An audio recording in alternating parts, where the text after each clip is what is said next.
지난 10월 17일 서울행정법원이 중요한 1심 판결을 내렸습니다. 방심위원 세 분 잘 들어보십시오. 방통위가 지난해 11월 13일 MBC PD수첩 방송에 대해 내린 제재가 위법하다는 제재 조치 취소 판결입니다. 법원은 취소 사유로 앞서 여러 의원께서 말씀하셨습니다만 기형적 2인 체제 방통위의 위법성을 조목조목 따졌습니다. 다수결 원리의 전제 조건이 성립하기 위해서는 논리적으로 최소 3인 이상의 구성원이 필요하다는 점, 그리고 특정 정파에 의해 방통위가 장악되는 것을 막기 위해서 서로 다른 입장을 가진 위원들이 상호 견제와 통제를 해야 된다는 점, 이런 부분들을 좀 강조했습니다. 앞서 존경하는 정동영 의원께서 류일임 증인에게 질문을 했죠. 행정법원의 판결을 존중하느냐는 물음에 대해서 류일임 증인은 답변을 회피했습니다. 다시 묻겠습니다. 행정법원의 이번 판결을 존중하십니까? 아직 1심 판결이고 2심 대법원 판결이 남아있기 때문에 전체 판결을 보고 제가 말씀드려야 할 사안이라고 생각합니다. 1심 판결의 내용에 대해서 인정할 수 없다는 뜻입니까? 판결 내용만을 갖고 제가 어떻게 법적 전문가가 아니기 때문에. 네, 김정수 방심위원께 같은 질문 드리겠습니다. 행정법원의 이번 판결 존중하십니까? 네, 저 역시 같은 의견입니다. 일단 최종 법원의 판단을 보고 말씀을 드려야 될 사안이라고 생각합니다. 네, 그러면 1심 판결이 잘못됐다고 혹시 생각하십니까? 잘못됐다고 생각하지는 않습니다. 네, 좋습니다. 최종 강경필 법원까지 봐야 될 방심위원 것 같습니다. 같은 질문 드립니다. 행정법원의 판결 존중하십니까?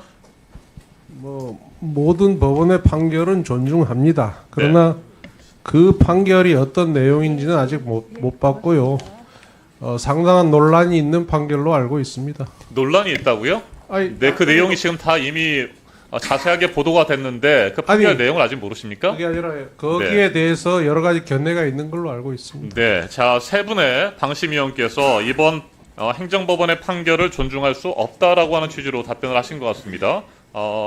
인정하고 싶지 않은 것 아닙니까? 만약에 인정하게 되면 여러분 세 분께서 그동안 해왔던 행정지도, 법정 제재 이런 모든 것들도 문제가 있다, 위법하다라고 하는 결론에 이르기 때문입니다. 그렇지 않습니까? 그렇지 않습니다. 네, 왜 그렇지가 않습니까? 자, 대통령 추천으로만 임명된 세 분이 그동안의 행정지도와 법정 제재를 일삼았습니다. 류일임 증인, 김정수, 강경필 방심위원 세 분께서 7월 23일에 임명되셨는데 행정지도 총 53건을 의결했고 53건 모두 권고로 결정했습니다. 법정 제재 7건 모두 주의로 의결했군요. 방심이 9명이 있어야 되는데 3명이 대통령 몫으로 추천이 되고 임명이 된 분들이 결정을 한 것은 방통위 5명 중에 2명이 결정한 것이 잘못됐다라고 하는 법원의 판결과 연결되는 건 아니겠습니까? 인정하고 싶지 않은 것으로 보여집니다. 자, PPT 한번 보여드리겠습니다. 지난 9월에 PD 91.9%가 류일임 방심위에 대해서 잘못하고 있다고 평가를 내렸습니다. 이것도 인정 못 하시는 겁니까? 개인 단체 의견인데. 개인 단체입니까? 현직 PD들이 설문조사를 벌였습니다. 방송의 공정성과 신뢰성에 대해서도 문제를 삼았고 방통위와 방심의 실질적 독립성 확보가 굉장히 필요하다라고 하는 의견도 나왔습니다. 자, 이렇게 PD들이 방심위를 인정하지 못하고 불신하는 이유는 이것도 하나의 큰 이유일 것 같습니다.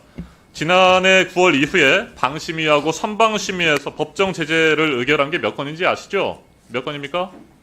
30건입니다. 네, 30건의 법 집행 정지 신청의 결과도 어떻게 나왔는지 아시죠? 30건 모두 인용됐습니다. 방심위가 졌다는 얘기죠. MBC가 30건 가운데 20건이나 차지합니다.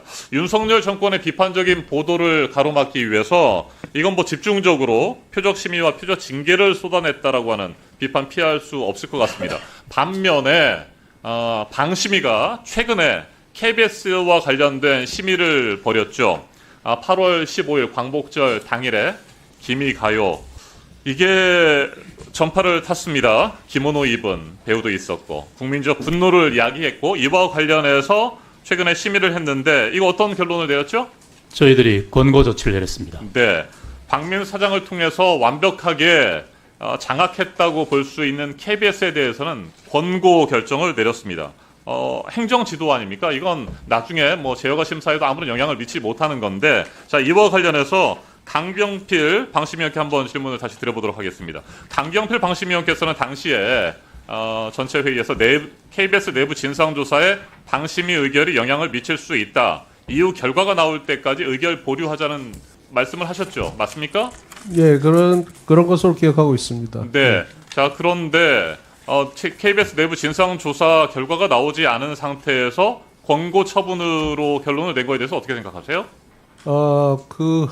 제가 일단 그런 의견을 냈었는데 또 위원장과 다른 한 분이 위원께서 또 나름대로 논리로 네. 그래서 어쩔 수 없이 받아들이신 겁니까? 어쩔 수 없는 건 아니고요. 네. 뭐 그것도 뭐 문제는 네, 알겠습니다. 바꿔도 네. 문제가 없다고 류일임 생각했습니다. 증인, 이렇게 그때 발언하셨군요. 사안 자체가 의도적인 게 아니고 제대로 모니터링하지 않은 실수로 보인다. 그래서 지금 강경필 방심위원께서 당시에 관련해서 의결 보류하자는 것도 결국에는 무시하신 것으로 보여지는데, 실수로 어떻게 판단을 하셨습니까? 네, KBS의 내부 진상조사 결과가 나오지 않았는데? 예, 그런데 그 당시 나왔던 그 관계자 의견 진술에 나왔던 네. 예, KBS 담당자가 네. 예, 자기들이 제대로 챙기지 못한 네, 실수라고 시인했고 기미가요의 가사 내용을 좀 아십니까? 잘 모릅니다. 네, 기미가요에 보면요, 당신의 시대, 일왕의 시대라고 하는 내용들이 담겨 있습니다. 그대의 시대는 1000년, 8000년을 이어져 작은 돌이 발과되고 이끼가 낄 때까지라는 뜻입니다. 뭐 일본에서는 천왕이라고 부르는데 일왕의 권위가 영원히 지속되기를 바라는 내용입니다. 이런 내용의 기미가요가 광복절 당일에 KBS에 전파를 했는데 행정 지도라니요. 의원님, 거기 기미가요는 한 7, 8초간 예, 7, 8초간 편곡돼서 들어갔기 때문에 일반인들은 거의 모르는 정도로 들어갔습니다. 넘어가면 제대로 징계를 했을 것 같습니까? 어떠세요? 7, 8초였으니까 괜찮아요. 아니 뭐 예를 들어 그 이상의 기미가요가 뭐 많이 나왔다면은 그때는 심의를 다시 했을 수도 있었겠죠. 몇 초 나오느냐가 중요한 게 아니고요. 그런 기미가요가 전파를 탔다는 거고 광복절 당일에 탔다는 것도 문제 아닙니까? 방송의 공공성에 매우 부적합하고 국민 눈높이에도 맞지 않는 그런 방송의 전파를 하는 것 아닙니까? 더군다나 KBS의 내부 진상조사 결과도 나오지 않았는데 서둘러서 원고로 마무리를 했습니다. 이 결과 어떻게 된 줄 아십니까? 책임을 지고 있는 KBS 편성본부장이 한 달 가까이 KBS에 출근도 하지 않다가 방심위에 권고 결정 내리니까 그리고 나서 곧바로 출근하고 아무런 것도 없는 것처럼 면죄부를 받았다는 거 아닙니까? 영상을 시청해 주셔서 고맙습니다. 말보다 진심이 먼저 닿는 정치, 이정원 오피셜에서 계속해서 전해드리겠습니다. 오른쪽 구독 버튼을 눌러 이정원의 길에 함께해 주십시오. 고맙습니다.